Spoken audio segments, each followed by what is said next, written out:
Okay, if everybody will stand and pretend there's a flag up here, who's going to lead us in the pledge? I pledge allegiance to the flag of the United States of America and to the republic for which it stands, one nation, under God, indivisible, with liberty and justice for all. Thank you, baby. Thank you. Thank you, Pooh.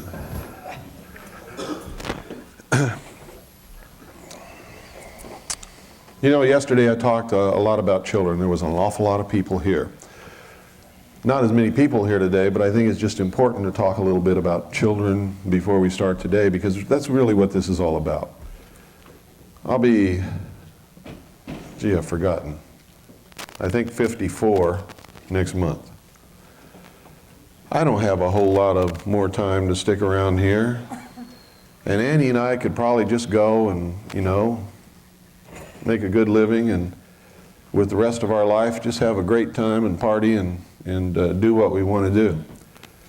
But it wouldn't be the responsible thing to do, because we would be living this total mess to our children who don't deserve it.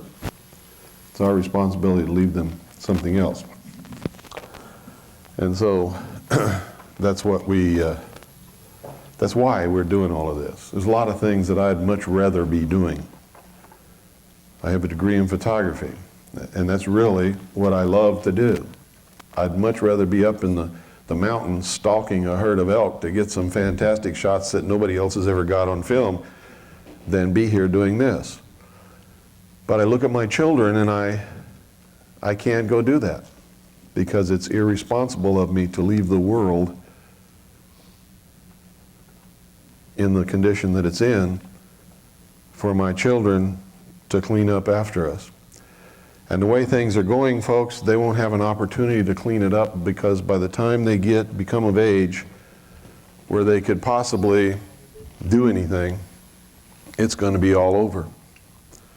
How many of you heard President Clinton's State of the Union address? What did he say?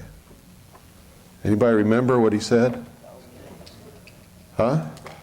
Get us ready for the year 2000. For the year 2000, why? To cross that bridge. To cross that bridge into what? Into the new village. And how did he put it? We're going to watch the sun set, didn't he? And prepare our children for what? The new dawn. Now that went right over the head of most Americans, but if you've studied the symbology of the mystery schools and the Illuminati and the fraternal orders that are bringing this about, the socialists, the Marxists, the communists, who all speak that kind of language, what they were saying is, we're going to destroy the world as it is now, and we're preparing our children for the new world order. That's what he said. Most Americans didn't understand a word of it, didn't even know what in the world he was talking about. But I did, and a lot of other people did, and every initiate on the face of this earth was sitting there with a big smile on their face, laughing at the rest of us profane fools. Cattle, they think we are. Their conception of us is a nation or world of people who will not use their intelligence, are no better than animals who have no intelligence, and therefore are beasts of burden and stakes on the table by choice and consent, and are our lawful prey. How does that make you feel? How does it make you feel? How many of you have a 32nd degree Freemason in your family? 30 on up know exactly what's happening, and they're part of it. They'll tell you that they don't. They'll tell you that I'm a liar. And you ask them to tell them what they're doing, they can't tell you. They'll tell you some bullshit about their fraternal order existing for the good of the community, and they'll point to the hospitals that they built. Okay? They can't tell you the truth because what? By the time they've gotten to the 30th degree of the Scottish Rite, and this is just one organization I'm talking about, there are many under many different names, where at the highest levels they are actually members of the Illuminati. The illumined ones, the initiates, the guardians of the secrets of the ages. They call themselves many different things. They've taken 30 different oaths that they will never disclose the secrets of the order. Blood oaths on penalty of death. And you say, hey, what about these oaths on penalty of death? Oh, those don't mean nothing. They're just, ceremonies.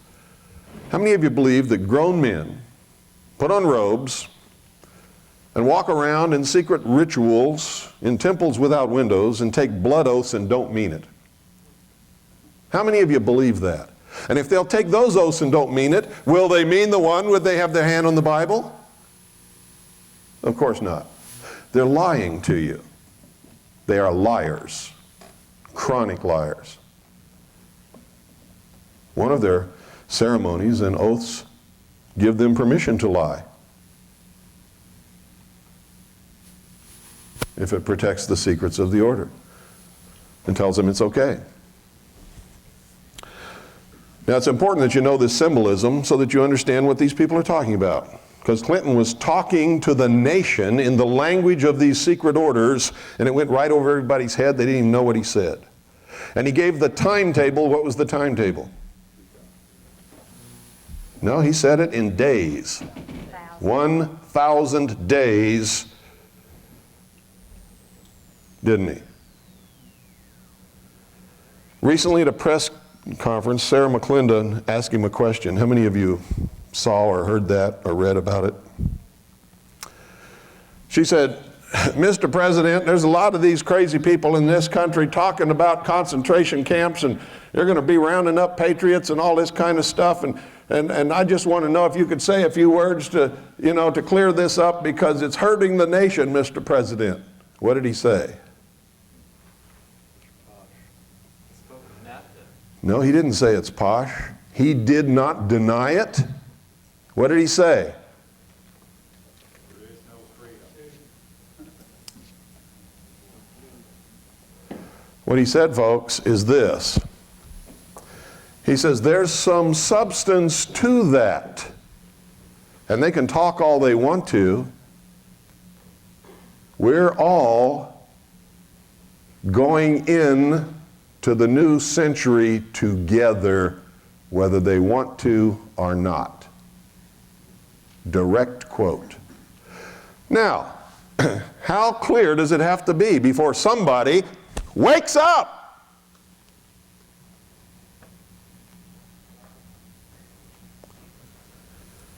How many days do we have left now? See, I told you yesterday, I'm not nice to people anymore. There's no time to be nice. No time to stroke you and make you feel good. I got to wake you up quick, and I got to get you ready to fight for your freedom, or you're going to make me a slave because you won't fight with me. Or you'll make me dead because I'm the only one fighting. I don't like those odds. But whether you're with me or not, I'm going to fight for my children. They're talking to us clearly. We don't hear what they're saying because we don't understand the language. We don't understand. How many of you saw the movie JFK? How many of you understood what was going on in that movie? How many of you understood that Oliver Stone told us who killed John F. Kennedy in that movie in clear language? And how many of you understood the message and can tell me now who did it? Not a one of you. Isn't that amazing?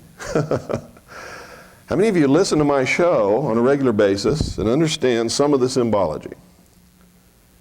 You should have spotted it immediately. He told us who killed the president in that movie. He knows. That's why they came down so hard on him about that movie. Not because he made that movie about the CIA was involved, but because in that movie he named the killers of the president.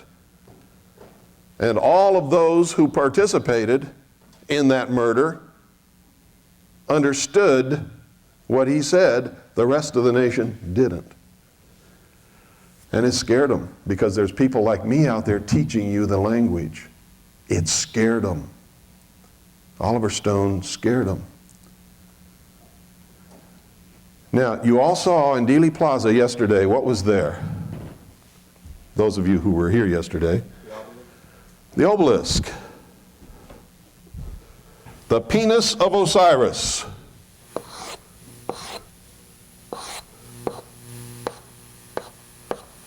What was on top?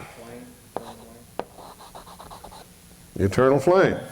It's divided into 14 blocks, right? I'm not going to put exactly 14 here, but you all know that, right?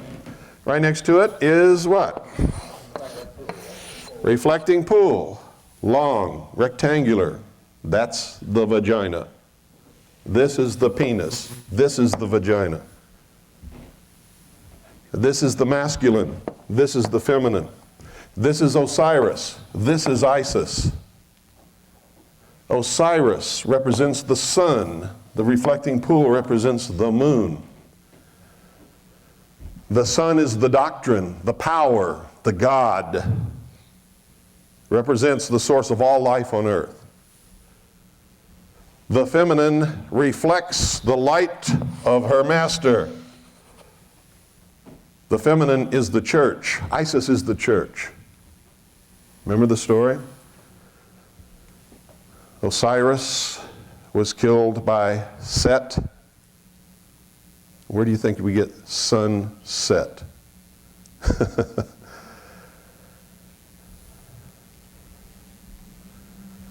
Osiris was killed by Set, chopped into 14 pieces. His body was scattered all over the kingdom. That represents the death of the true religion. The religion of science, the religion of the mind, the religion of ancient Babylon. Was killed by what? What was it killed by? Who killed it? Nobody knows? No. Who destroyed the ancient pagan religions? The Christian religion. Christianity. And Christian kings and queens. Okay? The three blows to Hiram Abiff represent this same story in the Masonic initiation. Hiram Abiff represents the master builder of the temple. The temple represents what? The salvation of mankind, doesn't it? Has nothing to do with Christianity or Judaism. This is all metaphor, symbols that convey a message. He was killed by three profane workers who wanted to know the secrets of the master. They couldn't wait to be initiated and to learn in the proper manner. They killed him. They killed him and they suppressed science, intellect, and the evolutionary progression toward perfection of humanity. This is their story, remember. It's not mine. I'm telling you what they believe, what I've learned in many years of research. Okay? In secret, they gathered together the pieces of the doctrine, the knowledge of the ancient religions. Put them all together in one place, but they could not bring it to life. Through the mystical union of the doctrine in secret with the church, behind closed doors of the lodges, this mystical union has produced the rebirth of Osiris, the intellect that was killed, as the child what? Horus. The sun rises on the horizon. Horus, the rebirth. The symbol of all of this together is the phoenix bird, who suffers the death, the mystical rebirth, and rises from the ashes of the destruction which killed it. So you have Osiris and Isis, represents the doctrine in the church, revitalized in secret, bring forth through this mystical union of the masculine and the feminine, the child Horus.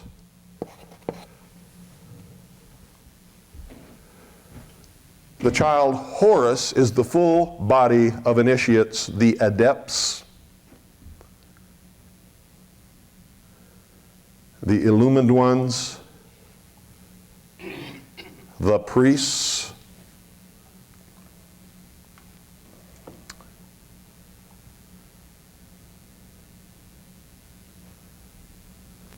this was all represented in the ancient Egyptian mysteries as Osiris was killed by Set, sunset.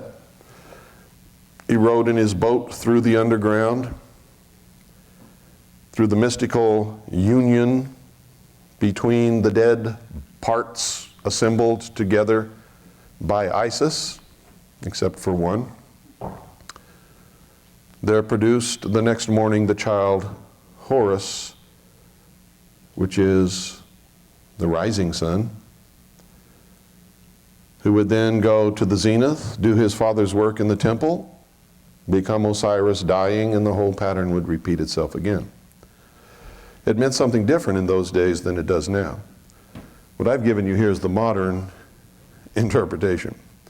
And these people have one goal. They have a great plan to unite all humanity on this earth in one world government, eliminate all existing religions, and put shackles on the mob.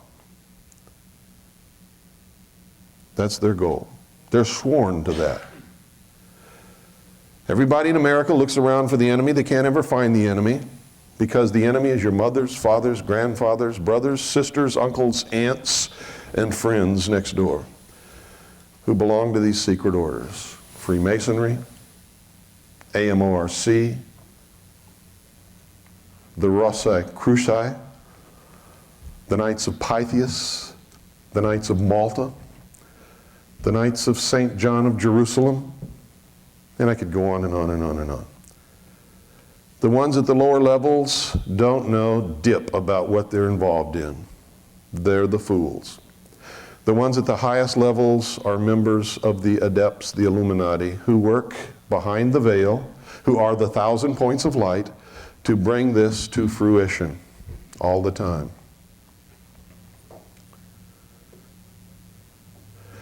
They have buzzwords and code phrases that they use to identify themselves to others. If you walk into a room and you see someone standing like this,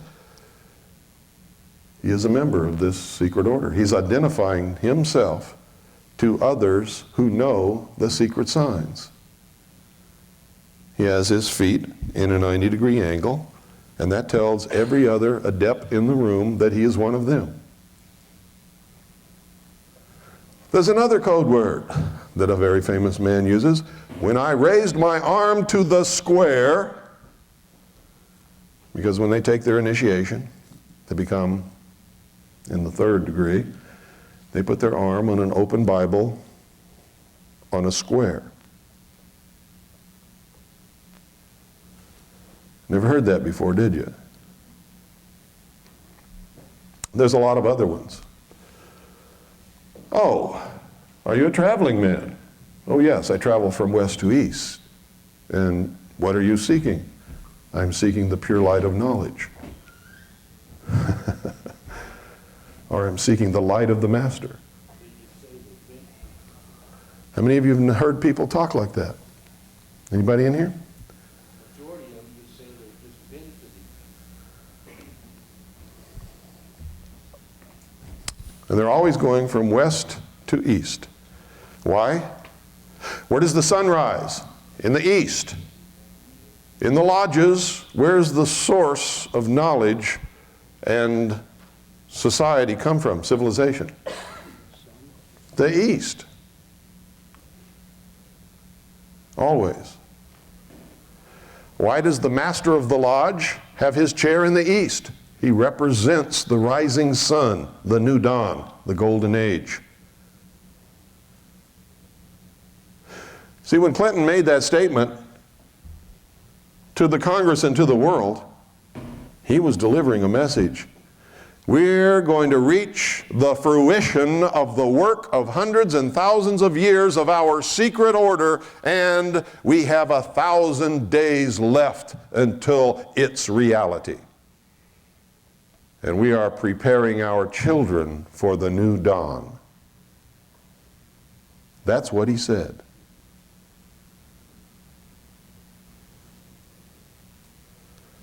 I've been trying to warn America for a long, long time.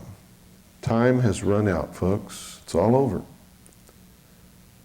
You have some serious decisions to make. You're either going to bend down and put the chains on your own ankles, or you're going to stand up and fight for freedom. And you better be making those choices now, because the day the fighting starts, it's too late to make your choice. You won't be prepared. And you're not too old and you're not too young. Because in this battle, you can't sit on the fence. You can't sit on the fence. So here we have. What do we have in Washington, D.C.? What is this? Washington Monument. Well, if this was a Christian government, why do we have the penis of Osiris standing in our capital city? Next to a representation of the pagan goddess Isis in the reflecting pool. And what is at the end of the reflecting pool? Pardon?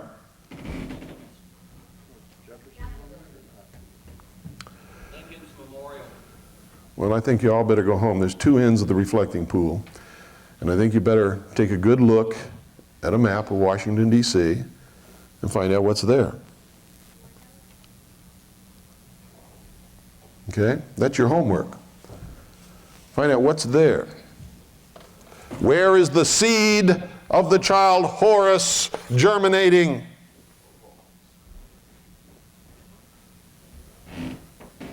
And producing the New World Order.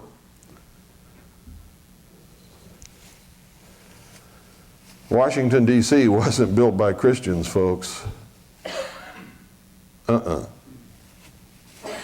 No, sir.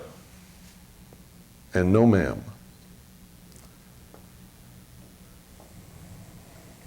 You've all read books and heard references to the secret destiny of America, haven't you? What do you think they're talking about? Huh? What do you think they're talking about? They're talking about what I'm teaching you right now. The secret destiny of America is to bring to completion the plan of the ages, the great work of the mystery schools, to return the mystery religion of Babylon to the rulership of the world. And our founding fathers were so deeply involved in it that it makes some of you so angry because you've been taught something else that you storm off and you won't listen to anything beyond that point, and so you're lost. You can't fight the battle because you don't know who the enemy is. You don't even know who you are. You've been lied to all your life.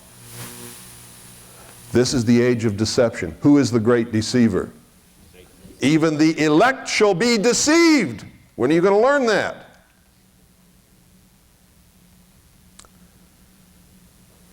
How can you claim to be the elect if you're a Christian and then get insulted when I tell you you've been deceived?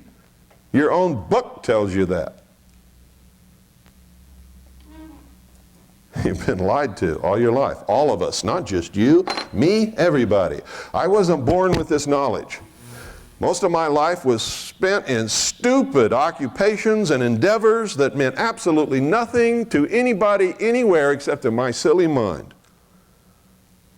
Until one day, I got a glimpse of the truth when they accidentally put me into a place where I had access to a lot of top secret documents that I should never have seen.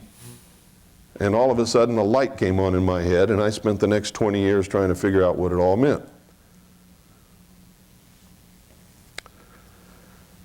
And what it means is, like I told you yesterday, I reached a point where I had to go in, look myself in the bathroom mirror and say, "You are the stupidest idiot that has ever walked upon the face of this earth.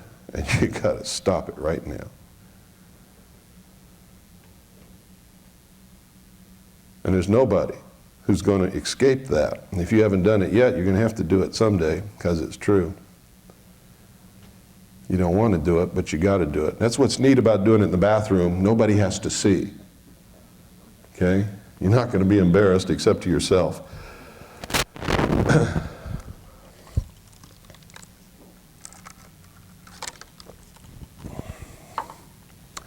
So look at all of this. You know what it means now. You know that they're speaking in a language that you've never understood before. Now you know how to decipher that much of it. Now go back to JFK. Remember when he went to Washington, D.C. and he met Mr. X in the Capitol steps? Remember that? And he walked along and they're talking and they sit on a bench. Well, in reality, this never happened. He put this in the movie so he could tell you who killed Kennedy. They sat on the bench and they're talking, and there's a close-up. They fill the frame. You can't see what's behind them. Somebody's starting to get a little glimmer. And he says, well, who killed him then? Well, it had to be somebody that had the opportunity and the power and as he's clicking this off on his fingers, what is the camera doing? The camera's panning back. I can't believe you all watched the movie and you don't even remember what you saw. The camera's panning back. As the camera pans back, what is the answer to the question? The obelisk is directly behind these two men, and Oliver Stone is telling you who killed John F. Kennedy. He was killed by the same people who built the Temple of the Sun in Dealey Plaza on the site of the first Masonic Lodge in Dallas, Texas, where there is an obelisk with the eternal flame on top, with the reflecting pool, where the reflection of the obelisk points directly at the 6th floor window, which is the only square window in the building.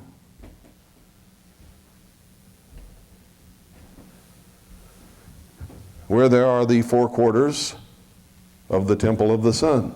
Dealey Plaza is in the shape of a pyramid with a capstone missing.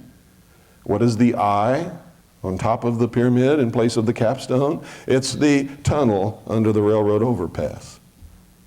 Wow! Now is it starting to make sense to you? And how are they laughing at all of us? How are they laughing at all of us? What did they put on the slain king's grave, the sacrificed king's grave? What did they put? The eternal flame. They marked their territory like a dog pees on a tire. They said, we killed him, and this is a message to everybody, don't mess with us. We are the philosophers of fire.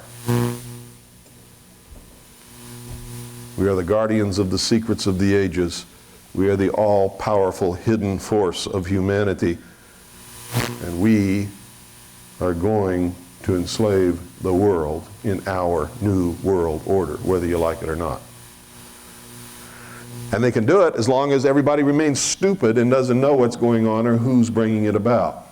If I had a 30-degree Freemason and a 32nd degree Freemason in my family, which I thank God I don't, I would knock the shit out of him tonight. And that's the truth. And the same goes for Eastern Star. That's co-masonry. And at the highest level, they're exactly the same.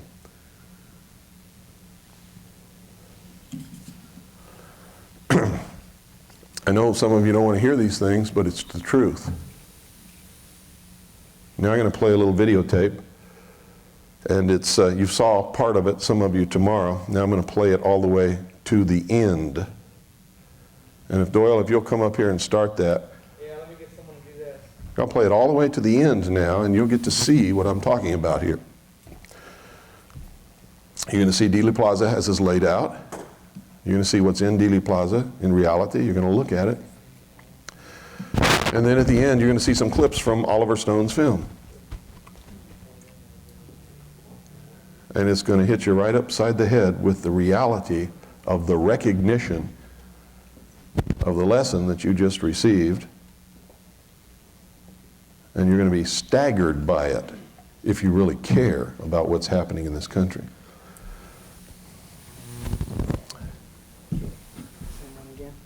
Yeah, the one that had the, yeah, that's it.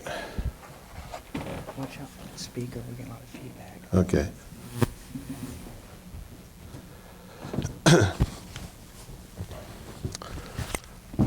I'm going to come down here where I can do that kind of stuff.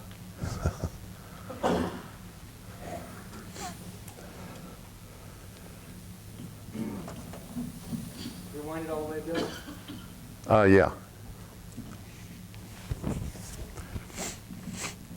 Okay, pay close attention to this, folks. And where it needs some elucidation, I will furnish that for you.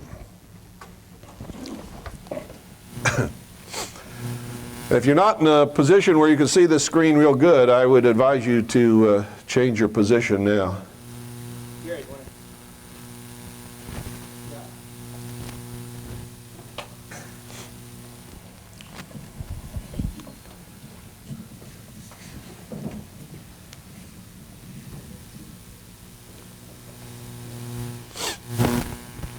This is Dealey Plaza.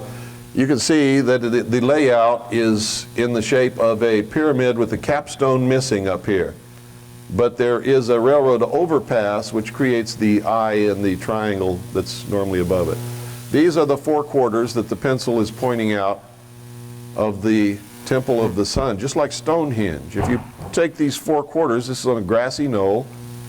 This is right over here by the obelisk and the reflecting pool. This is right across the street, and then there's another one over here. If you put them all together, it would make a circle right in the middle, just like Stonehenge. This is Main Street here. This is Houston, where they turned right and left onto Elm. The first little X there is where Kennedy was shot in the throat.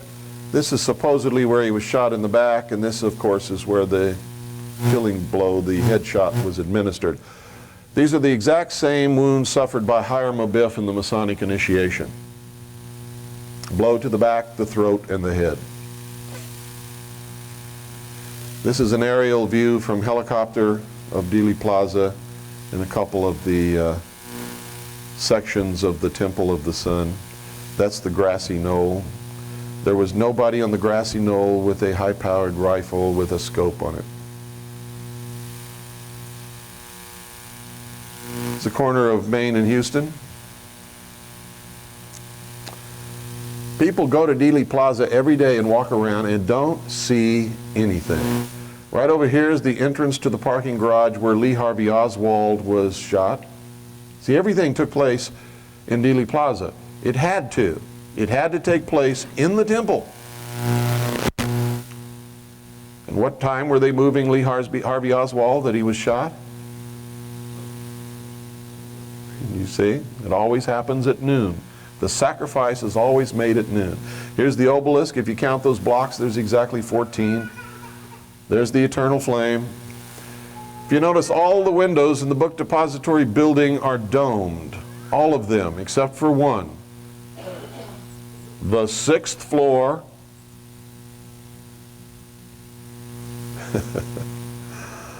How many of you realize it was the 6th floor? Where there's the only square window in the building out of which Lee Harvey Oswald is supposed to have made the shot. On that plaque you can see that it's dedicated to the First Fraternal Lodge in the city of Dallas. There you're looking at one of the quarters of the Temple of the Sun. Here's the obelisk, the phallus of Osiris, with the eternal flame on top. First time I walked into Dealey Plaza, I knew instantly what had happened there and who did it. Nobody had to tell me.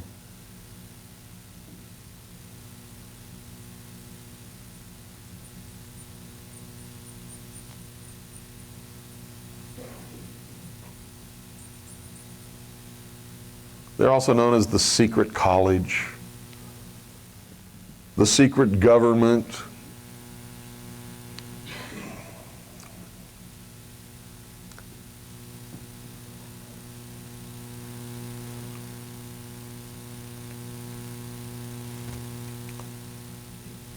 Now, I took this shot on purpose because it divides the obelisk into two columns of darkness and lightness, because this is a war between the forces of dark and the forces of light. But the enemy is the great deceiver, and so he represents himself as the light. This is Isis, the reflecting pool. the feminine, the vagina. The reflection of the obelisk in the reflecting pool points directly to this window.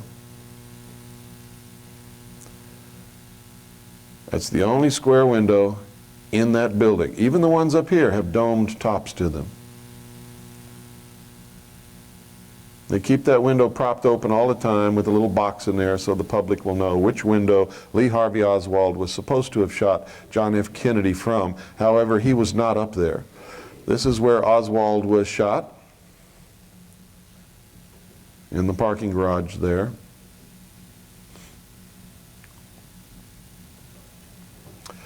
That's the old courthouse over there. This secret order has also been known as the, what? Order of the Dragon, the Order of the Snake. On top of the courthouse you can see their mark here, the dragon. This is not a griffin, this is a dragon.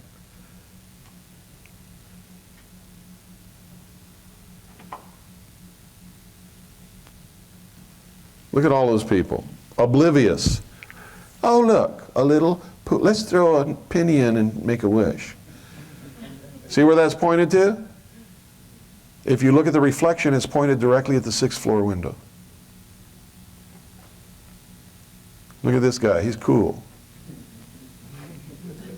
Look at her, she's taking her child to teach him something about the Kennedy assassination. See the 2 quarters across here? There's another quarter right over there, right behind those trees. And on this side, of course, on the grassy knoll, there's another quarter. They're marked on the columns by pentagrams, and you can see the pyramidal shape of the plaza. This is behind the grassy knoll looking at the railroad tower. There's the 1 quarter of the Temple of the Sun. I've stood there. No professional assassin would ever make that a point from which to shoot at anyone to assassinate them moving along Elm Street. In the first place, the target is too close. In the second place, there are trees and bushes and signs all along here. You'd have to be more than an expert marksman. You'd have to be Jesus Christ himself to make that shot.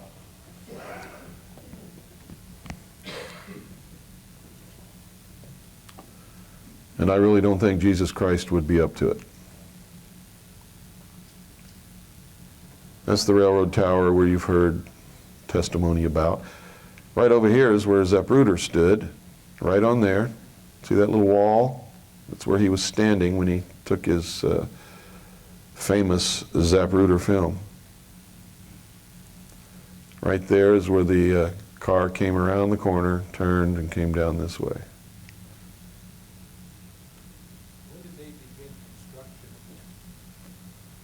Long before Kennedy was assassinated, this was built. Now, if you go back and read the writings of the adepts of this order, you'll see that there's certain things had to transpire in order to create the New World Order, and one was to sacrifice the king. Another one was to change matter into energy, and all of these things happen on the 33rd parallel, all of them. Why? Anybody know why? Now, as the sun traverses in its path from midwinter to midsummer, it traverses what? 33 degrees. 16.5 degrees on each side of the equator. Isn't that true? Is that 33 degrees? You bet your boots it is. So, it begins its work at 30 and ends its work at 33. Coincidentally, so did Jesus Christ. So do the Illuminati. They begin their work in the 30th degree and they disappear behind the veil at the 33rd degree. And then they have another 63 degrees up the ladder that they can go, actually 66 degrees. And then from there they can go laterally into the Ordo Templi Orientalis, which is Aleister Crowley's organization, for another 9 degrees. So you may see people who signed their name, and after their name there will be 33, 96, and Roman numeral 9. Those are the highest adepts in the secret orders that are bringing about the destruction of the world as we know it. This is from the railroad overpass.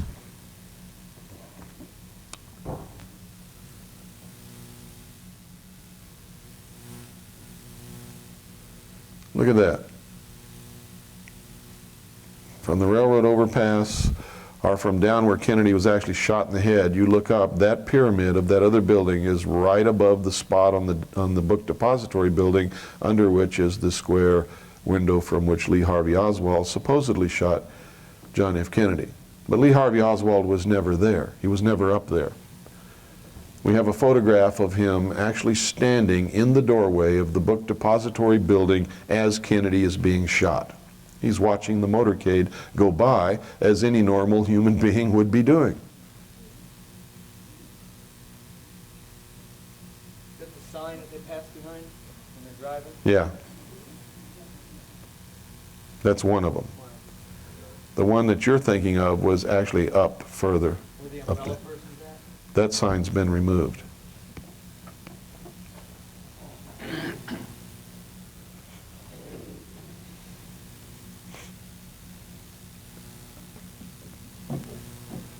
There were also 3 hobos found in a railroad car who were arrested and then let go. One of them, of course, was who? Howard Hunt. We also know the identities of the other 2. They represented the 3 murderers of Hiram Abiff in the Masonic initiation. Jubelo, Jubelum, and Jubela. They had to be there because this whole thing is symbolic, it's ritualistic.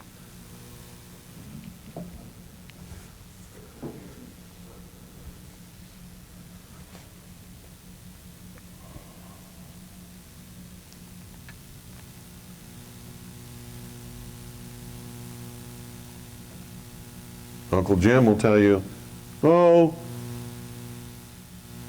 we don't do anything in Freemasonry. We just, just a bunch of guys get together. Really? When did Uncle Jim become so stupid? Grown men don't do that. Especially with the huge amounts of money you have to pay. Look at that. To go up through the degrees. It costs a lot of money to be a Freemason. Did you know that? It's not cheap.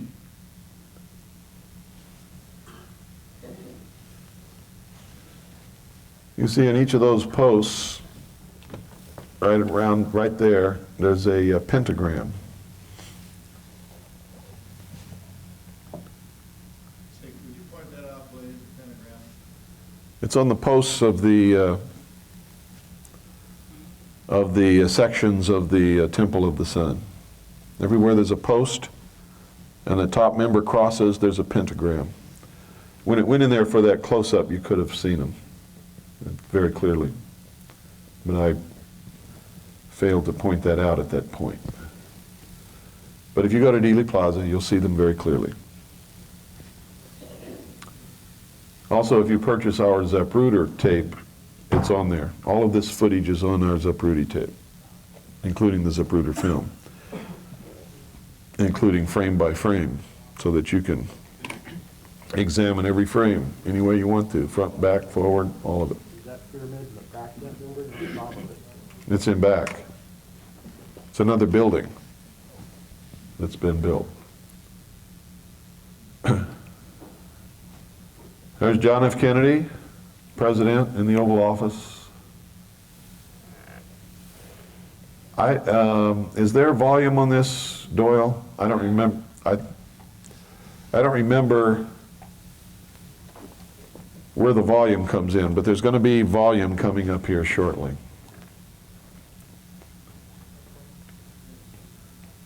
message in the lobby, and then you'll get who's going to run it.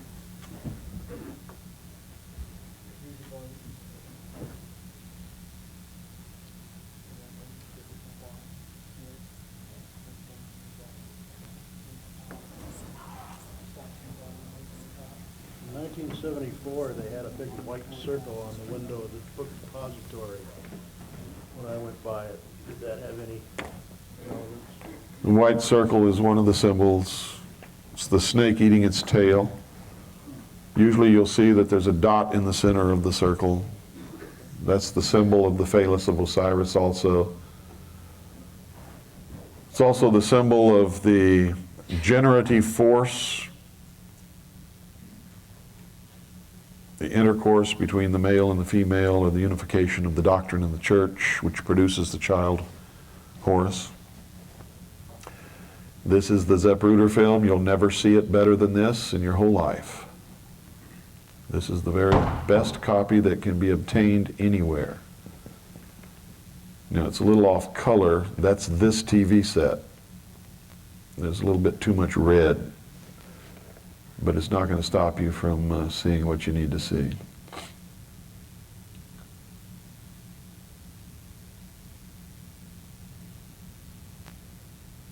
She wasn't retrieving a part of his skull on the deck of that limousine. She was trying to get out of there. See that white car under the underpass?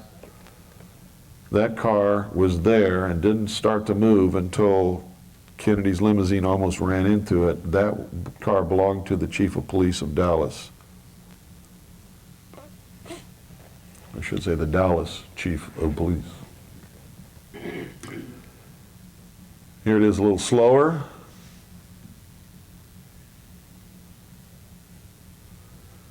Now, the reason a lot of the frames are blurred, people complain about this, nobody can do anything about it. Home movie cameras at that time in 8mm format that used Kodachrome had a shutter speed that could only go at its very fastest 1/30th of a second.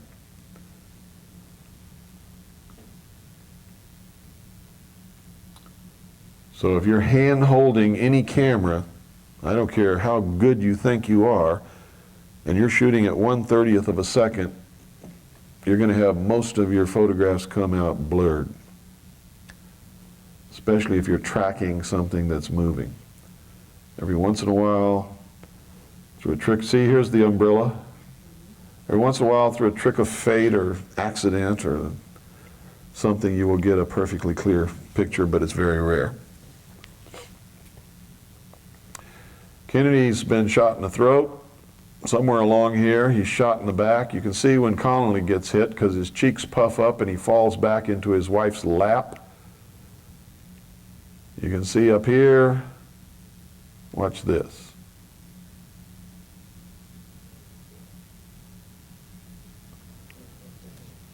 It appears that the driver turns around and shoots Kennedy in the head. Shortly after that, you see a big flash here. When you slow it down and examine the whole frame, you'll see glass shards falling down, which appears that a bullet hit the windshield, and we know that one bullet did hit the windshield.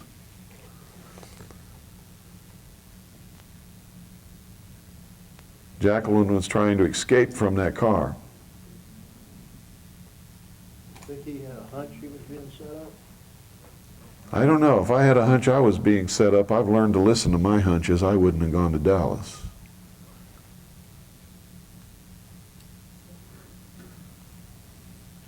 And I don't think John F. Kennedy was a fool. He certainly didn't impress me as being a fool. So I don't think he had the slightest idea.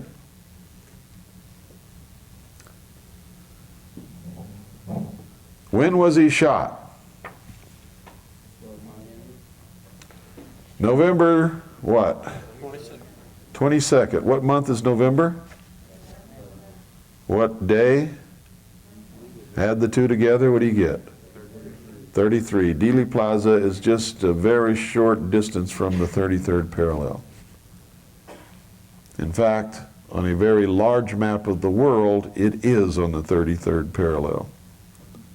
You get down to nitty-gritty, large-scale maps, and it's a little bit off. But it's close enough for their work, because I'm sure that First Fraternal Lodge in Dallas was thought to have been placed on the 33rd parallel.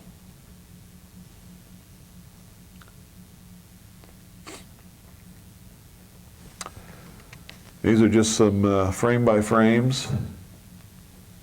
You see, these guys aren't too concerned the president's been shot. Oh, ho, ho, hum. Oh, me. Gee, what shall we do? Secret Service. They're supposed to protect his life. Do they look upset? They look concerned? No. Are they doing what they're supposed to be doing? No. What's the job of the driver of a car, of an executive or a president or a member of government when he is attacked? Protect him and get him out of there. That guy in the passenger seat should have climbed over that seat and thrown himself over the president. That's his job. The driver should have got that car out of there as quickly as possible.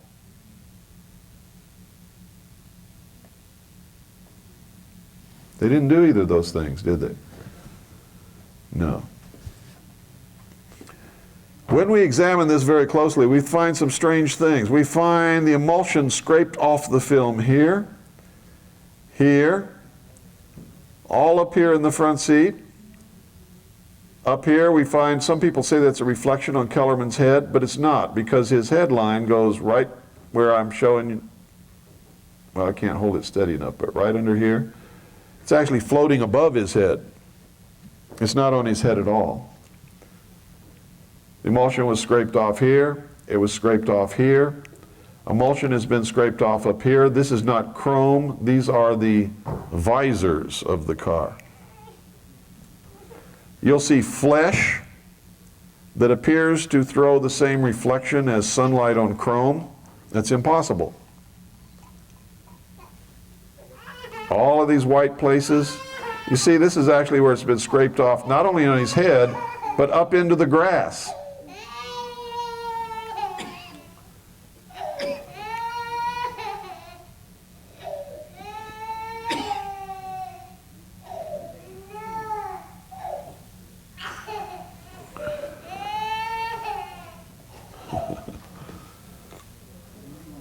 Trying to hide flesh or They're either covering up the fact that Kennedy was shot by one of these two guys in the front seat, or they're trying to make us believe that he was.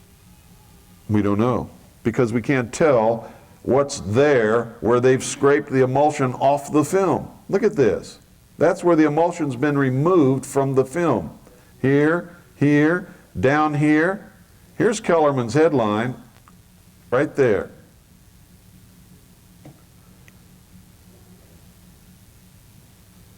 Connally made the statement that he saw and felt the shot that killed Kennedy.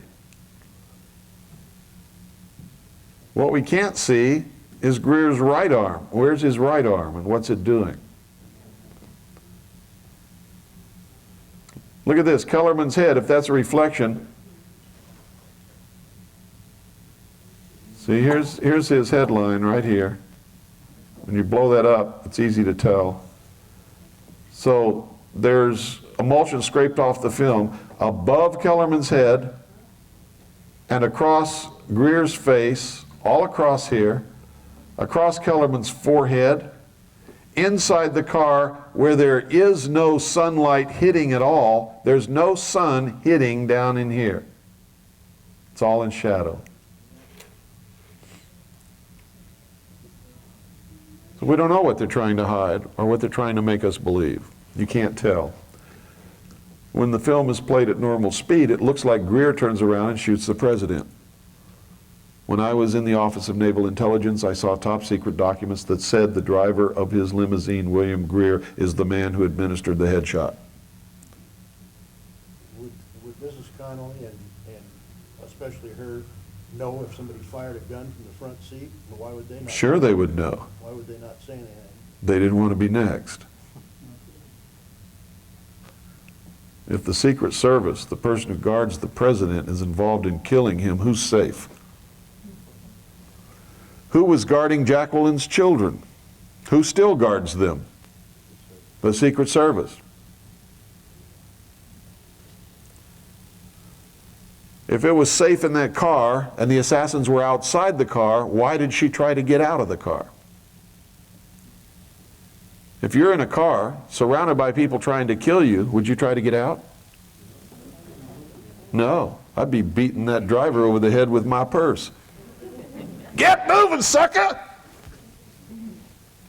He didn't do that, did he? He almost stopped the car. The car comes almost to a complete stop, and that is absolutely against every training and order that they ever receive. It is not the way they're supposed to act in this circumstance. Now you see them ducking down. Look at them ducking down. And it looks like they're passing something back and forth down here, but the emulsion's been scraped off, so we can't tell what it is. Whatever it is, Kellerman puts it in the glove compartment right there.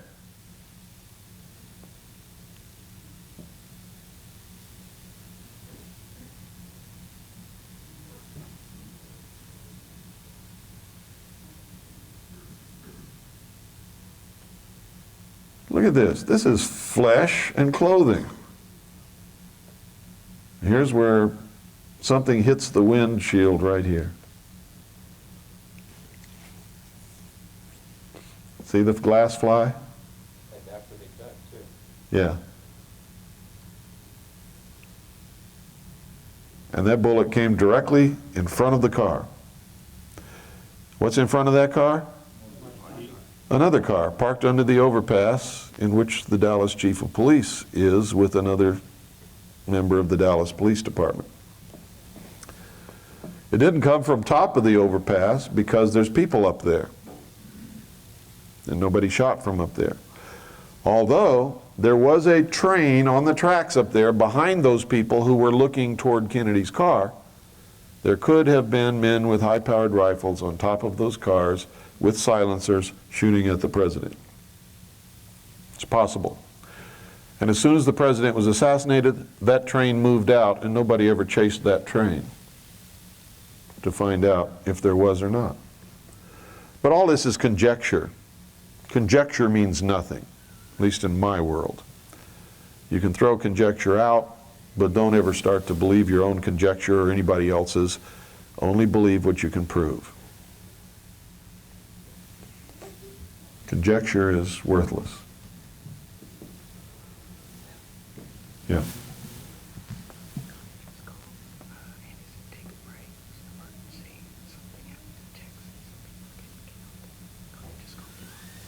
Okay, let's, can you stop that? Just stop it right where it's at. We'll take a little break. You're ready for one anyway, huh? Here, honey. Call John Palmer right away. His full name. Let me repeat. Let me read.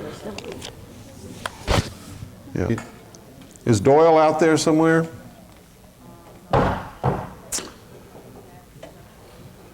Okay, I've got some not so good news to give you. I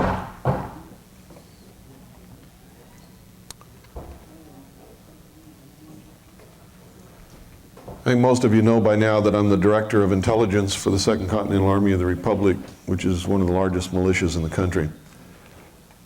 And our people are everywhere. So if anything happens, they notify me immediately.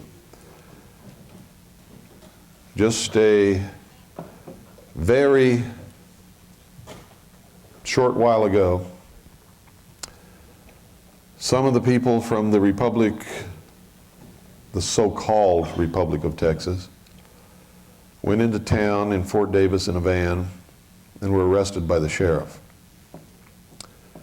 Richard McLaren, who is the so-called ambassador for the Republic of Texas, who has his home in Fort Davis, and his following got upset about this and went to a neighbor and kidnapped the neighbor and his wife and are holding them hostage. And so we have a very bad situation developing.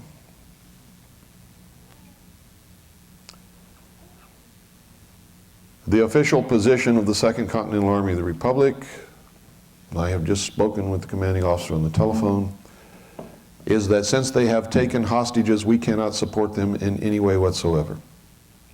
They have done a no-no.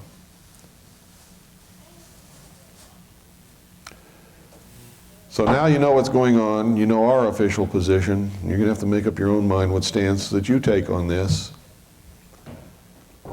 We've done a lot of study into this Republic of Texas stuff and find out that where they may have some legal grounds for what they say, they have screwed themselves by lying, telling an awful lot of lies, and they're split into three factions who have three different presidents of the Republic of Texas at the present time.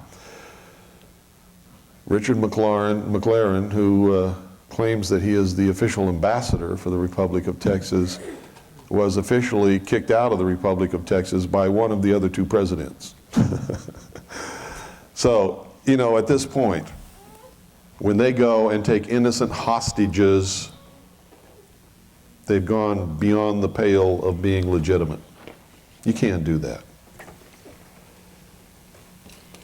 But that's what's happening right now. And this hostage taking just occurred just a few minutes ago. And my people are there and they're watching the whole situation. So if anything develops, we'll know about it before anybody else does. Where at? In Fort Davis, Texas. Okay, if we can start this again, we'll continue where we left off. I hate to give you bad news like that. But there are no end to fools in this world, and an awful lot of them seem to be in this country today for some reason.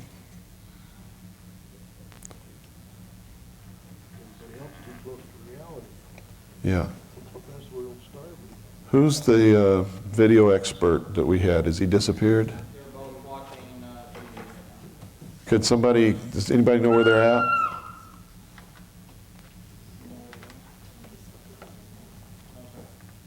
I'll go check for it. Okay, thanks. Pardon? I can run a videotape if you know how to turn it on. It's on, everything's on. Well, hit the button if you can find it.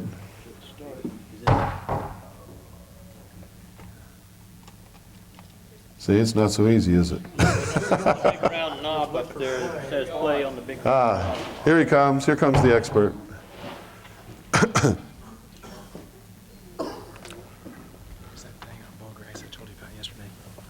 Yeah, good, thanks. Okay, here we go. Good.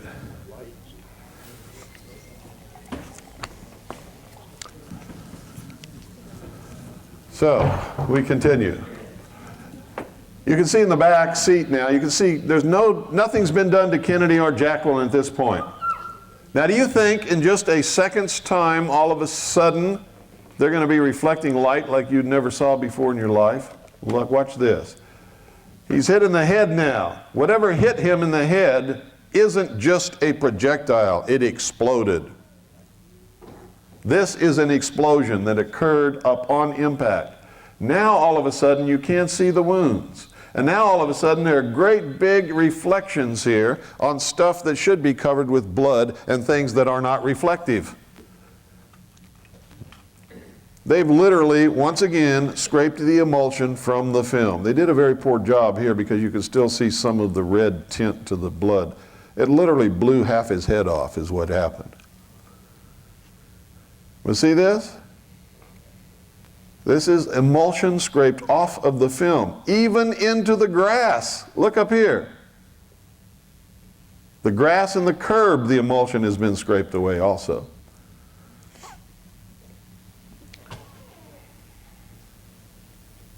Now all of a sudden you can't see anything. Look at all this. This is scraped off the film, folks. All of this. It's all gone. Why did they allow the film to even exist? It's been easy to just. Well, once you know the film exists, it's impossible to say it doesn't. Too many people knew. Abraham Zapruder took it to the local processing place and had this film processed immediately. And he had them hurry up and do it. And he phoned all the news people. They showed it on TV that night. The whole world knew about it. And then the government said, oh God, we've got to get that film, no telling what it shows. They took it away from Zapruder, took it to the National Photographic Laboratory in Washington, D.C., and that's where we believe they did all this alteration to the film. No copies were made? No. You think a rubber bullet or something did the other two wounds? You said that didn't go very deep? I have no idea what made them. That I fought in a war. I know what a bullet wound looks like, and I've never seen a bullet in my life that'll only go like 3/4 of an inch in somebody's throat. A BB gun will almost do that. Look at this. That is so obvious, it's unbelievable. Look at that. Just totally scraped off. Thought it was a slap of his head. No, that's where the emulsion has been removed from the film to cover up the truth about his wound so you can't see it. Now this is Jacqueline's white gloves. That's her white glove.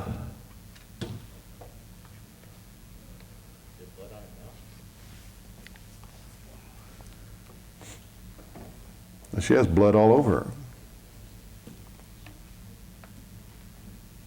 Look at her. Look at the horror.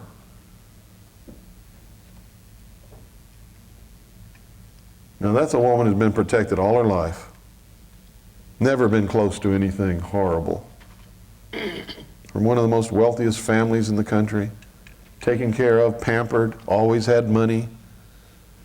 Can you imagine what she felt there? And what did she do? Did she try to get out and protect herself? She tried to get out of the car.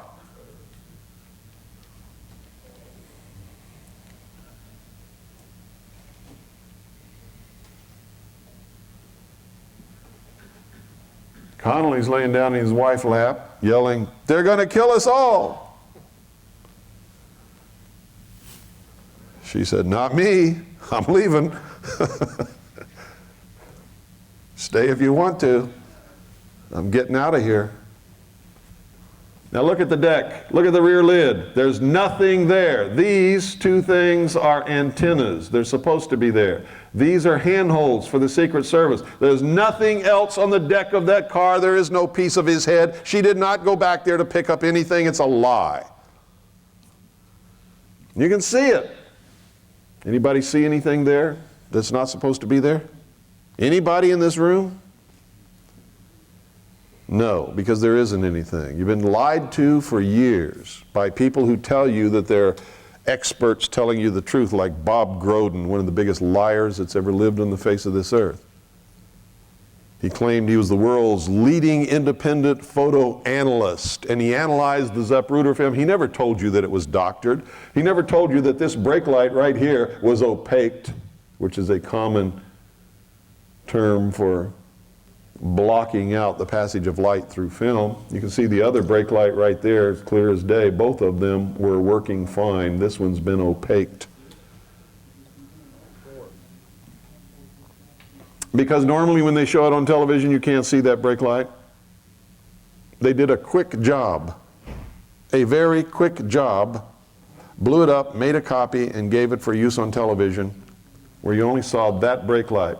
They didn't want you to know that the driver of the car, against all orders, was stopping the car instead of speeding it up. That's why. He didn't tell you about all the emulsion removed from the film on Kennedy's head and in the front seat and the driver and the face and the head of Kellerman and Greer. He didn't tell you any of that. Instead, he lied to you and said she went back on the deck of that car to pick up a piece of his head. Bob Groden is a liar. I've said it publicly all across this country. I've said it to his face. He hasn't sued me yet, so it must be true. Well, had the driver sped up, she wouldn't have tried to get out of the car either. Well, I don't know. If the guy that just killed my husband and shot the guy that was riding with him in the car was in the car with me, I'd try to get out of the car. Well, the fact that he slowed down to stop, she backed his vision out. No, they're trained. You see, they go through drills. If the president is assassinated while riding in his car, you will do this, this, and this.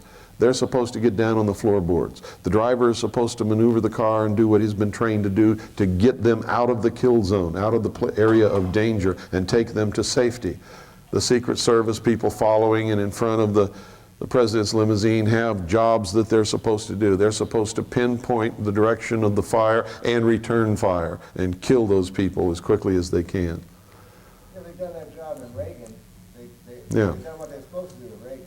That's right. The man who was in the front seat with Greer is supposed to climb over that seat and cover the president's body with his own. He didn't do it. This is all public knowledge. There's no secret about this. They didn't do any of it. There's the car that belongs to the chief of police. It's parked stationary under that overpass. It doesn't even move until Kennedy's car almost runs into the back of it, and then it clears out of there. What was it doing under there?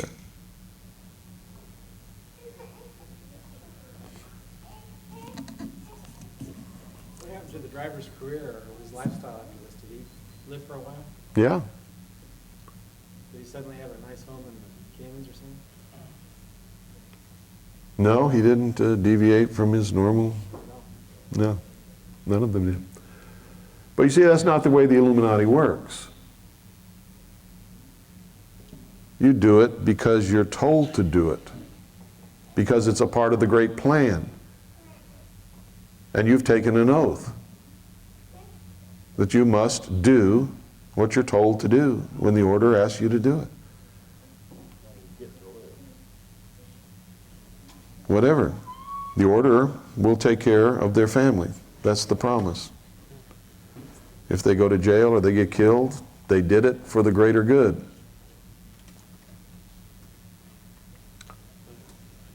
See that? That's the actual top of Kellerman's head, right there. This is actual Greer's shoulder, right there. You can see this up here is where the emulsion has been scraped off to either hide what Greer is holding in his arm, which is right there, or to make us believe that he's holding something in his hand. You can't tell at this point. Look at that. That's obvious. You can see the top of Kellerman's head right here. And that emulsion's been scraped up not only on the top of his head, but up into Greer's face. Any photographer can just rip this to shreds. Look at the back of Kellerman's head. You can see the natural curve right here.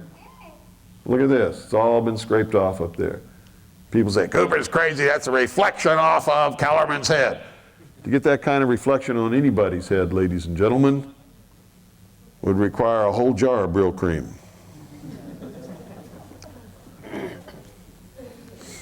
You think government agents grease up their head like that? No. Look at that.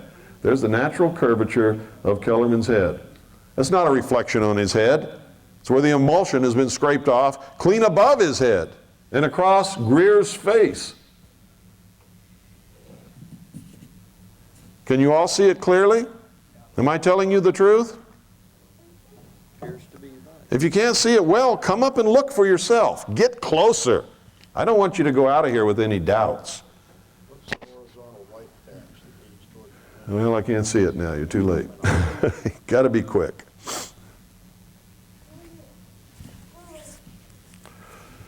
This is where it appears a bullet struck the window, the windshield. And we know that one bullet did strike the windshield. That's on record. They have admitted that. You can see glass fly there. And these are reflections off shards of glass that are flying down beside the car from that bullet strike. Now, a lot of you have seen the photograph of the car in front of Parkland Hospital with the roses in the back seat. How many of you have seen that? Everybody thought that was Kennedy's car, and they say, well, there's no hole in the window. It wasn't Kennedy's car. That was not the car that Kennedy was shot in. Didn't even have any blood in the back seat. There was blood all over the car that Kennedy was shot in. How many of you have been in a war? Nobody in here? I'm the only one? One other man? You've seen a head wound, right? A head wound is the bloodiest thing you'll ever see in your life. Great amounts of blood flow to the head through the carotid arteries. You're shot in the head, blood goes everywhere. It spurts in a solid stream. I've seen head wounds. Head wounds produce lots of blood. That's why people get so scared when a little child hurts themselves on their head, because there's a lot of bleeding. They're not really hurt, but there's so much blood coming out, it scares the hell out of the parents. Look at this. Emulsion scraped off. Look at that.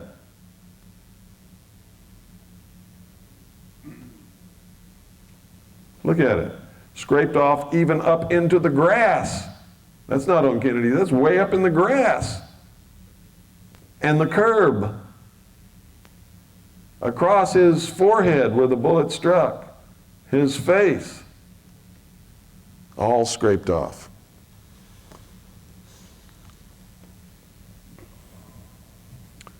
Next time you see Bob Groden and he's talking to you and you're in the audience, say, tell us the truth, you lying sack of crap. Who's that? Who is that? Oswald, that's right. Where is he? He's in the doorway of the book depository at the moment Kennedy's being shot with all of those other people. Who's this? Lee Harvey Oswald. It's the same guy wearing the same shirt. They said he went home and changed his shirt. He didn't even change his shirt. He's got the same shirt on that he was wearing when he was standing in the doorway of the book depository building. These people have lied to us all over the place. Who took the first picture? Pardon? Who took that first picture? A reporter. Who's this? Prouty. Who's Prouty?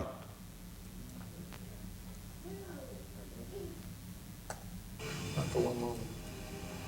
The cabinet was another country to get their perceptions. Turn it up. Troops were in the air for possible line control. The telephones didn't work to get the wrong stories from spreading if anything went Listen wrong. carefully.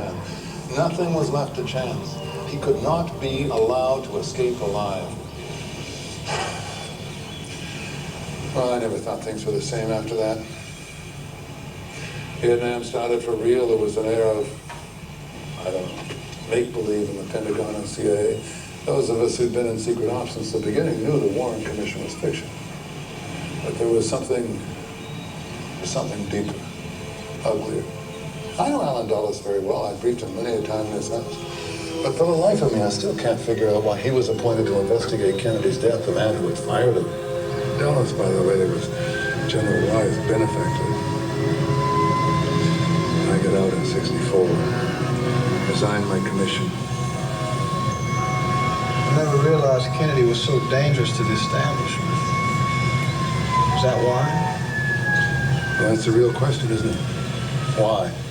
The how and the who is just scenery for the public. Oswald, Ruby, Cuba, the mafia. Keeps them guessing like some kind of parlor game, prevents them from asking the most important question, why? Why was Kennedy killed? Who benefited? Who has the power to cover it up? Who? Who? He asks the question and he gives you the answer. And it went right over the heads of the whole nation. Did Oliver Stone know who killed Kennedy? You bet your boots he did. He just told you right there. He showed you. Could he come out and say it in any other way and live? No. But he told you, didn't he?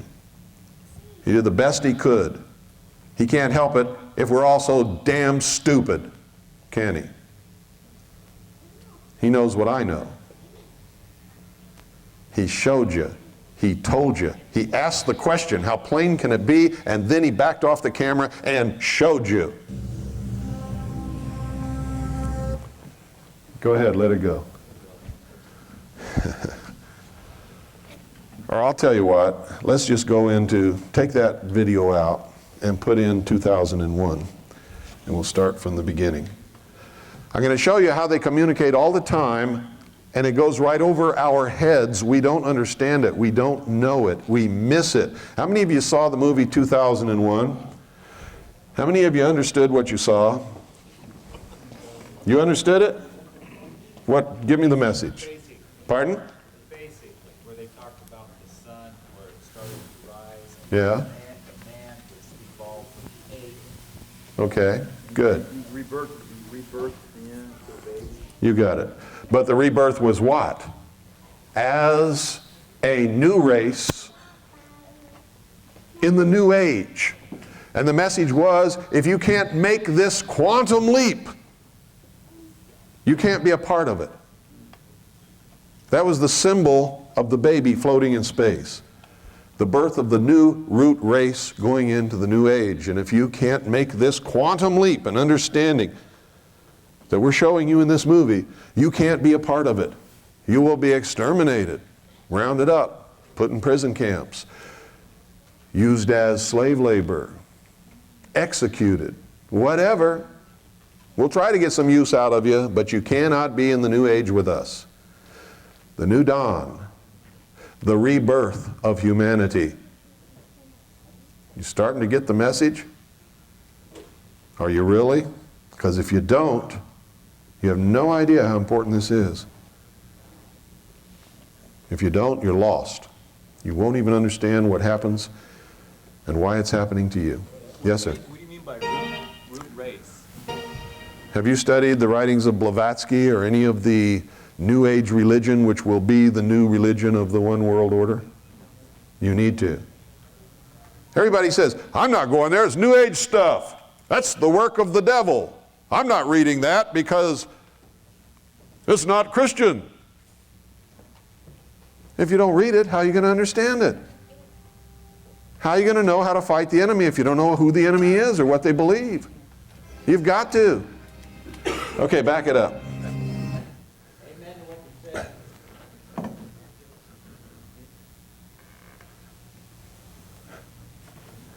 It starts with the MGM lion. The lion is the symbol of what?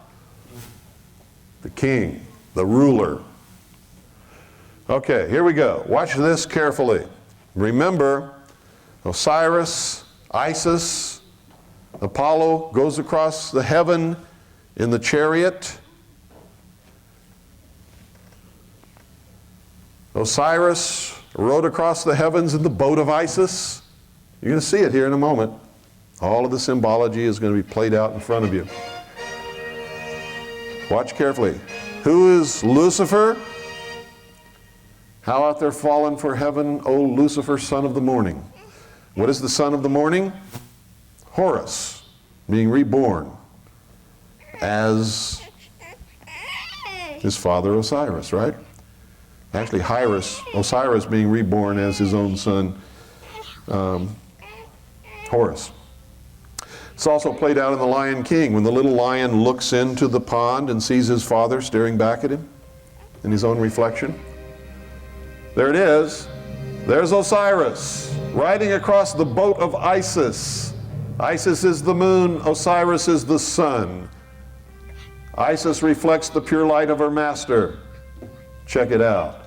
And here is what? The earth bathed in darkness, the home of the profane. See, you all just thought that was pretty, didn't you? Oh, that's cute. Gee. These guys are real artists. They made some cute stuff in the beginning. It's really neat. It means something.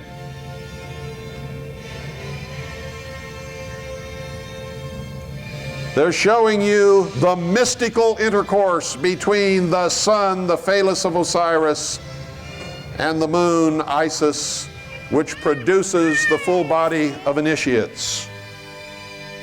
The adepts, the Illuminati. The Illuminati have a God of light.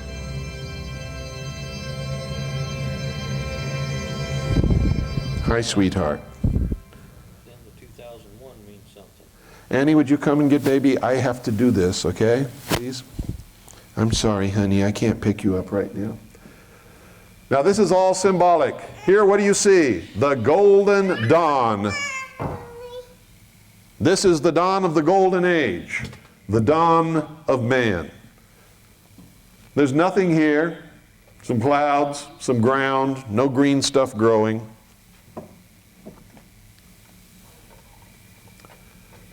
You can hear some insects begin to make their presence known. You see, it's just mostly just a vast desert.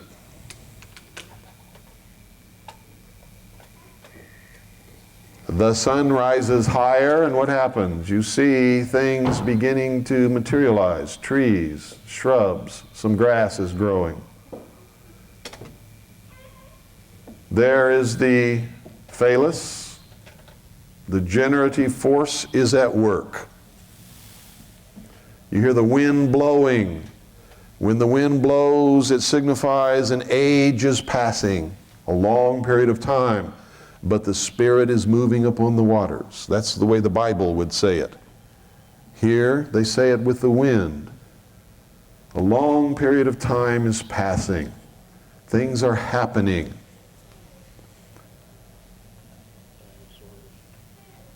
Animals come and go, and they leave their traces behind them. These are epochs. And then this little creature appears upon the scene. He's a peaceful little fellow. He eats nuts and roots and berries and plants.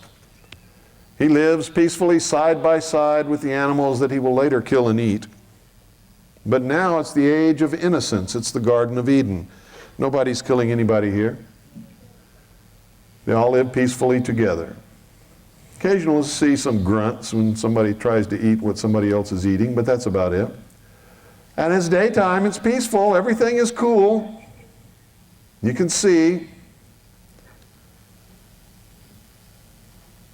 Even then, man instinctively knew that life came from the sun. Without the sun, there would be no life. And you'll see the bones, which is the symbol that things live and things die, and this goes on for a while. Life is played out. That's about as violent as it gets. And then something develops toward the sunset. See? It's getting darker. The sun is going down toward the horizon. Carnivores enter the picture and begin to prey on man. And it's always toward the sunset that this dangerous time occurs, because when do animals hunt? In the evening and in the night. The sun is setting now, the shadows are growing long. They go down to get their drink of water before they retire to their cave for the night.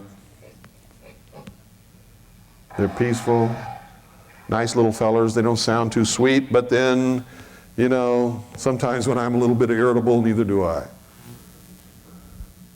do the carnivores represent? Danger. The element of danger that man could not face. Man was pretty helpless in that state. Man doesn't have big long teeth and claws. Now here they are. And another group comes, strangers. Oh my God, they're just like us, but they're strangers. They might even be of a different race. Right? Look, they even look different. Isn't it true that if somebody looks different than you, and you don't know anything about them, you get kind of a little uneasy when they come around you?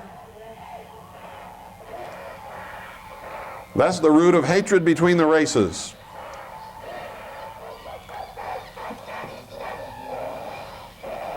See, they're all bluster and bluff. Nobody's hurting anybody. They say, we're here first, we're drinking. Yeah, but you had your drink, get out, we want to drink. Well, why can't we drink together? Because you don't look like me, you sucker. And back and forth and back and forth. And so they go away and let the other guys drink. That's about as violent as it ever got. In the age of innocence, living with nature. But it was dangerous. That's supposed to be the golden age? Yeah, the age of innocence is the golden age. When man lived in concert with nature. When things got out of balance, nature took care of it.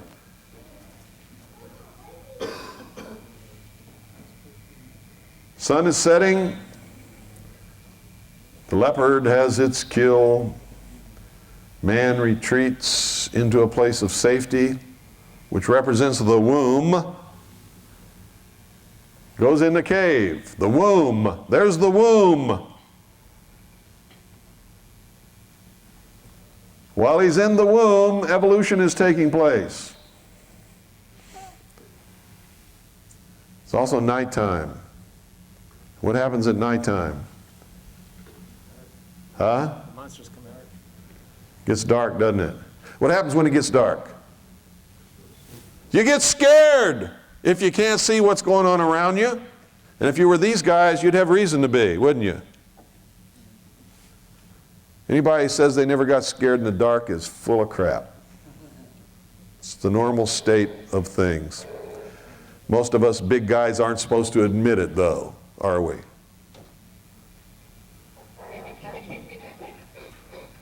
They're in there. They're scared. They're all huddled together. In just a minute, you'll see another symbol. One of them is holding a baby. Look at that. See that little feller? See that little baby? Something is coming of this. Evolution is occurring. Comes the first rays of the golden dawn. A new epoch is being born. There they are, all sleeping. Now you're going to hear something. Listen carefully. What is it?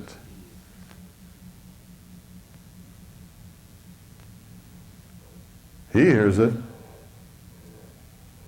You go, uh-oh, something's going on, man. I don't know what's happening. It's light outside. Not supposed to be dangerous anymore.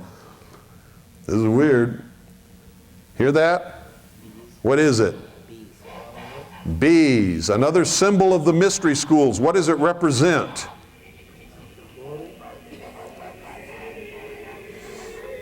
What is this?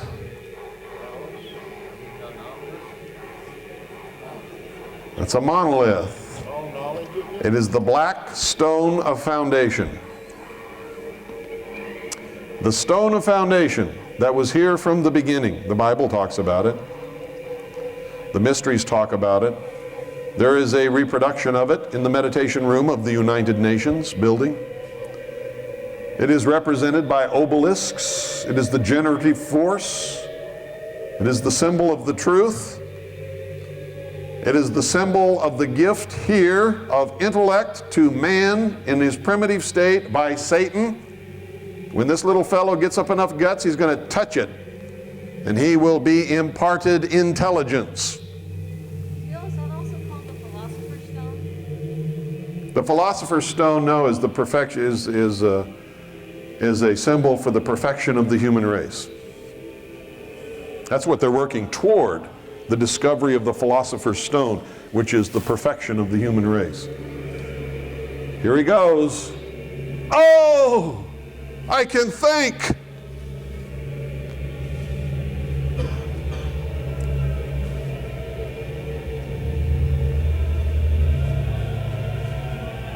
See, I've heard so many explanations for this from people who didn't understand the movie. Oh, it was extraterrestrials. Well, what were they doing? Well, I don't know, but it was extraterrestrial, I can tell you that. Yeah, really? Tell me some more. This is the stone of foundation.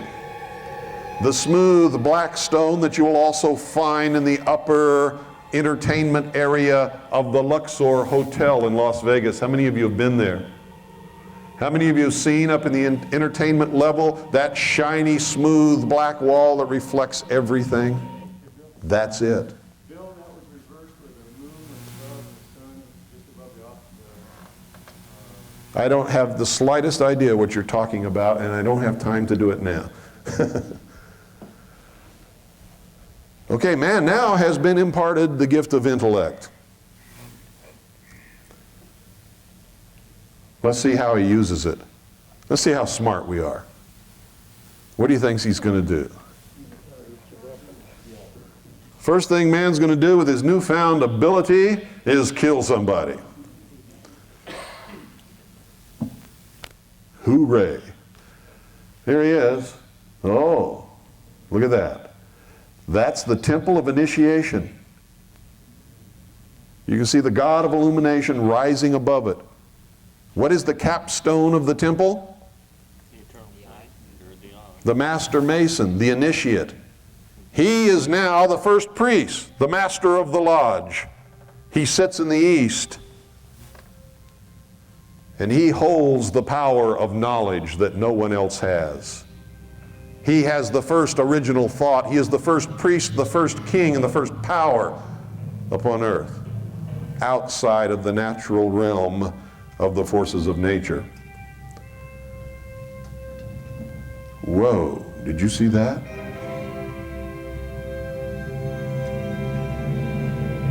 You know what he's thinking?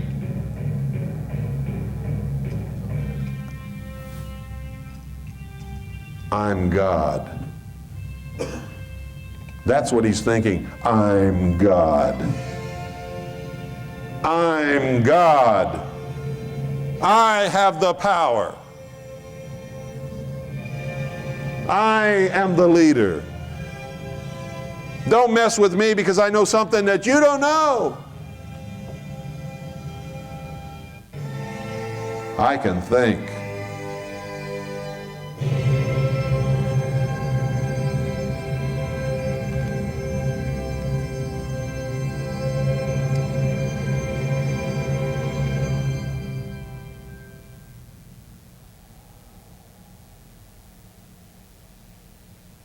Comes eventide.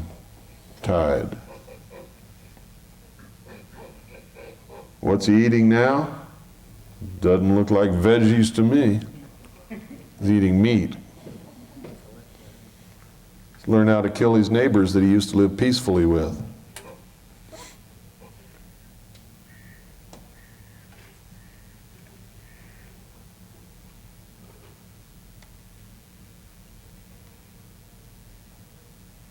The buzzing of the bees, folks, is the symbol of unity, society, social evolution. You'll see it everywhere the mystery school exists. You'll see it all over the state of Utah. The Mormon Church was founded upon the mysteries. The Mormon Church, in the secret initiatory rites of the temple, practices the mysteries. Joseph Smith was a Freemason, so was Brigham Young.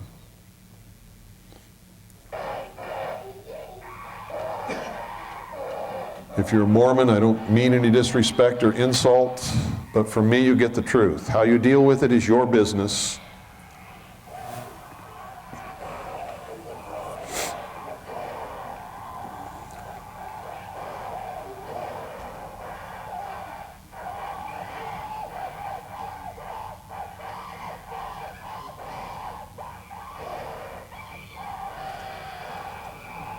What's the representation here, folks? One group has evolved and the other one has not. One was the hunter, one ate veggies. What is the metaphor? Cain and Abel. One sacrificed meat upon the altar, the other ate veggies, sacrificed vegetables, right?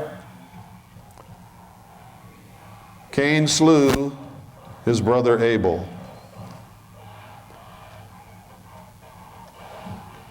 Isn't it amazing when you find out that movies mean something more than what you thought they meant? How many of you sat transfixed and watched this and thought, oh, well, this is neat? You know, didn't have the slightest clue. Well, the first time I saw it, I didn't, because I wasn't as smart as I am now. Then I'm willing to admit it. Took me years before I understood enough about the mysteries and their symbology to understand what it was I was watching in this movie. Now watch this. The mind of man evolved. The priesthood hoarded and protected the knowledge until eventually they could produce a space station which floated in space. Can you produce a space station that can float in space? Well, with the help of the secret technology of the guardians of the secret of the ages and the buzzing of the bees, you can. if you're an initiate, if you're given the power, if you have the knowledge of the symbology, if you have the support of the fraternity, the brotherhood of man, you too can do great things. Haven't you ever wondered why some people who aren't even smart at all go so far in life, and you who toil and work and slave and are 6 times smarter than them can't get to first base? You're not a member of the club.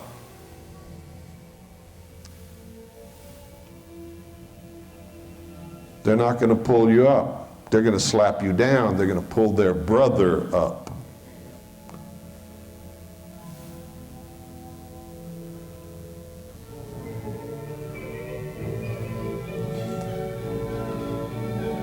Once you understand the extent of my knowledge, you'll then understand why they hate me so bad, that they tell you such bad things about me, that you really come to these things thinking you're going to see some kind of monster until you find out who I really am. Why haven't they gone through with their symbology and created the real things? The space station and stuff. Why have they stopped the space? How do you know they haven't? They don't tell you everything. You're going to find out today that most of the photographs that NASA has ever shown you are fake.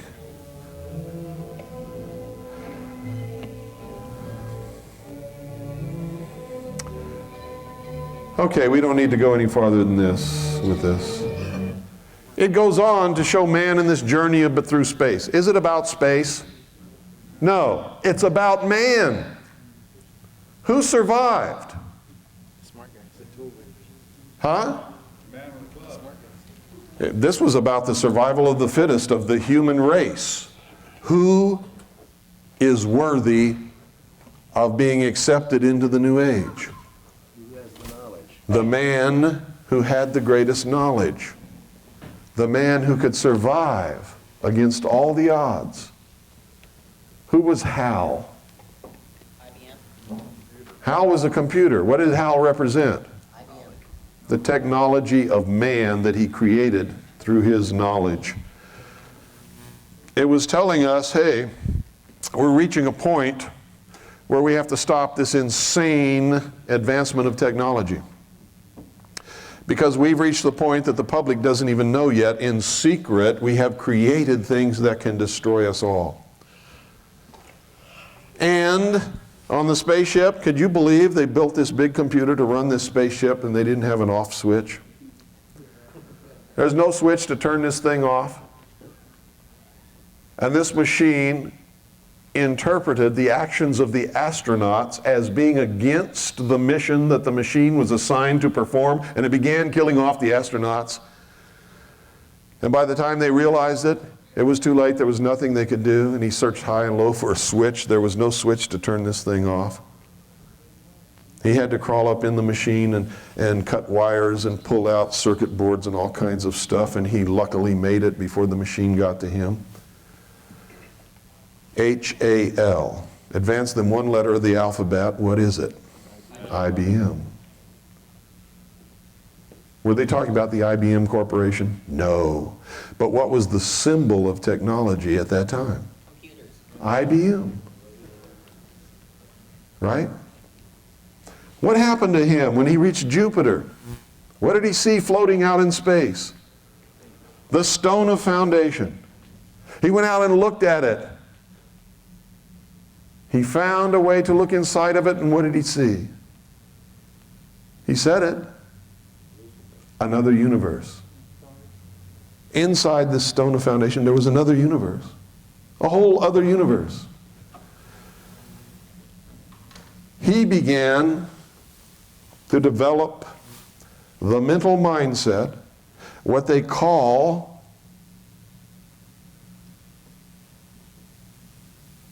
what do they call it? Huh? A paradigm shift in his consciousness, representing the paradigm shift that is expected of all who are going to progress and go into the new age together.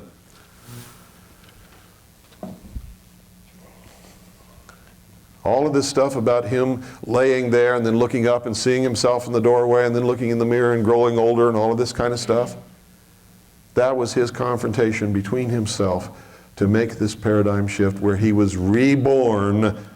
See, he represented humanity. He wasn't a person at all. He represented humanity. He was reborn as the first of the new root race, floating as an infant in space. Now, we jump to 2010. Remember that movie? He comes back in spirit and talks to the next dude, doesn't he? Who says, "Is that you, Frank?" "It's me." "What happened to you?" "Something wonderful." Bullshit.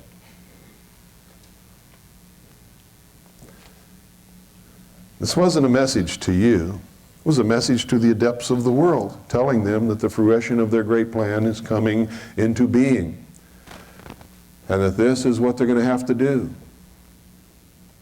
Must be a rebirth of humanity, a new world order. What was 2010 all about? It told you how this new world order is going to come about, didn't it? Didn't it show you that? Instead of being separate nations and having a Cold War, we're going to come together, aren't we? And we're going to make this giant leap together through space, which represents what? Humanity together as one, conquering the odds, preventing them from going into their new world order. So the Russians and the Americans and the rest of them on board this spaceship, they do that, don't they? When they get up there, they find the old ship. They re-energize Hal, who's willing to sacrifice himself so that they can get away, now that Hal understands. And they see the stone of foundation appears again and starts to multiply. Where? Across the face of Jupiter. And they're skedaddling out of there because what's going to happen? Jupiter explodes and becomes another sun. And the children of the first sun meet the children of the two suns. Children of the one sun meet the children of the two suns. There was a movie about that, wasn't there? How many of you saw that movie? They communicate in this manner all the time. But it's all about the creation of their new consciousness, their paradigm shift, the new world order, the destruction of the old, the disintegration into chaos out of which will come the new order. Ordo ab chao. That is the motto of the 32nd degree of Freemasonry. They have it written on everything. Their buildings, their lodges, their books, their badges, their pins, everything. You think it means nothing? Ordo ab chao. To get the new world that they need, they must destroy the old. The phoenix must be reborn out of the ashes. What do you think Clinton was talking about when he said, "We will watch the sun set, and we are preparing our children for the new dawn"?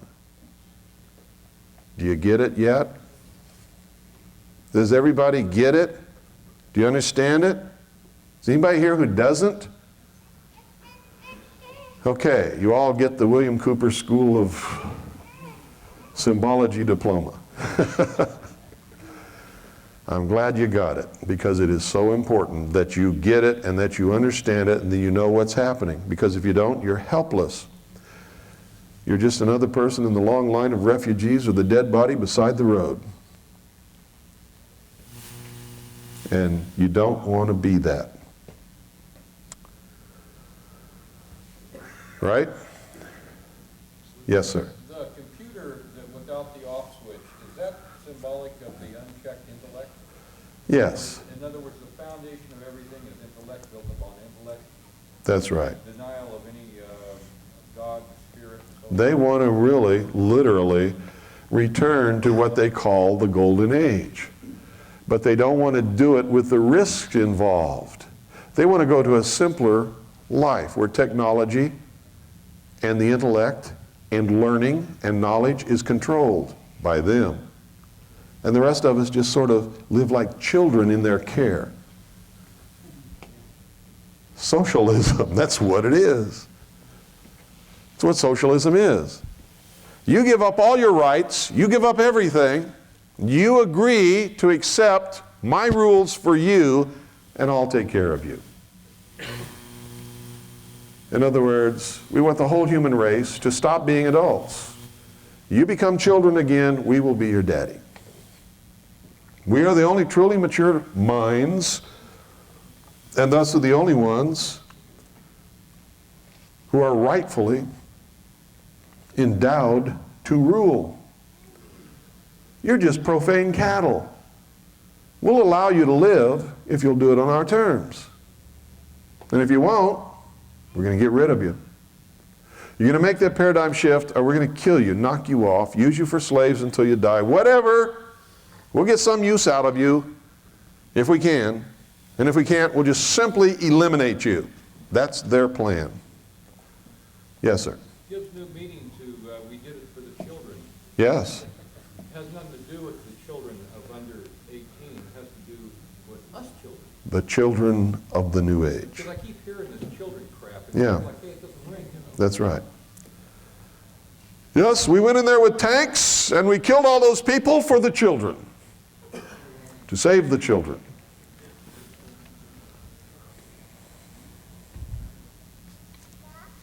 Absolutely correct. Demonstration to us children. It was a demonstration. That's right. Well, it's a good thing they say in the hostage rescue unit instead of the termination team.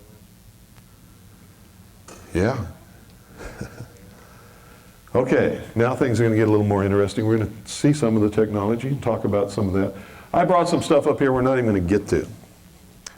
I brought a copy of Black's Law Dictionary. If you don't have a copy of that, you need to get one. They've got them back there on that table. Go buy one today. Because legal terms in a court of law don't mean what you think they mean in your everyday life.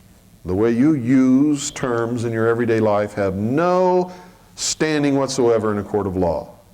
If you don't have that dictionary and you're reading law and trying to interpret law or trying to represent yourself in court or trying to understand law or why a court did this or did that, you can't do it without Black's Law Dictionary. You also need something else, a copy of the 1828 version of Webster's Dictionary. Because while all the rest of the dictionaries in the world change, the dictionaries for law and legislation and courts are still the same as they were in 1828.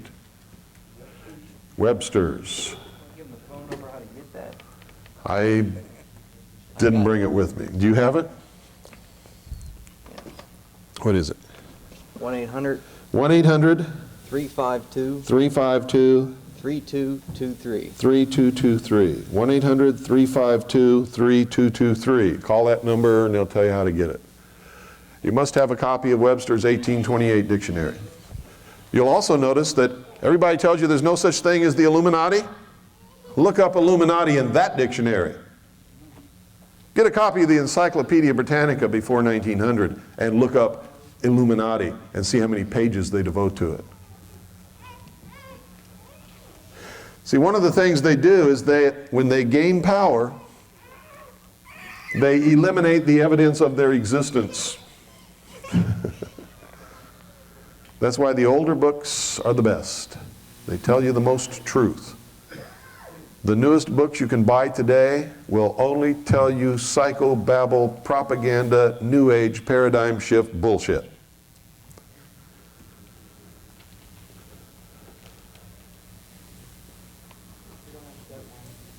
So, where should you go to buy books? In the bookstore that has the oldest books that you can find. And you better get there because they're being bought up and disappearing at a rapid rate. You would be amazed what you can find in these old books that they're now telling you is not true.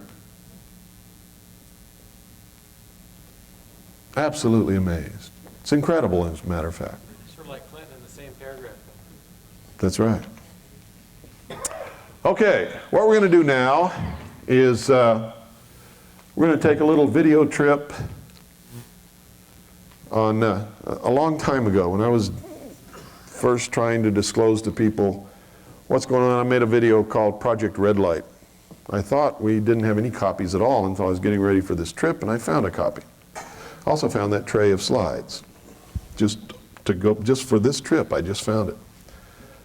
Actually, Annie found it for me in a box in storage somewhere. And so what you're going to see is the first part of Project Red Light, which is just sort of a visual history of the development of the space program from the beginning of flight. Okay? And yes, okay, he's going to change the tape. Oh.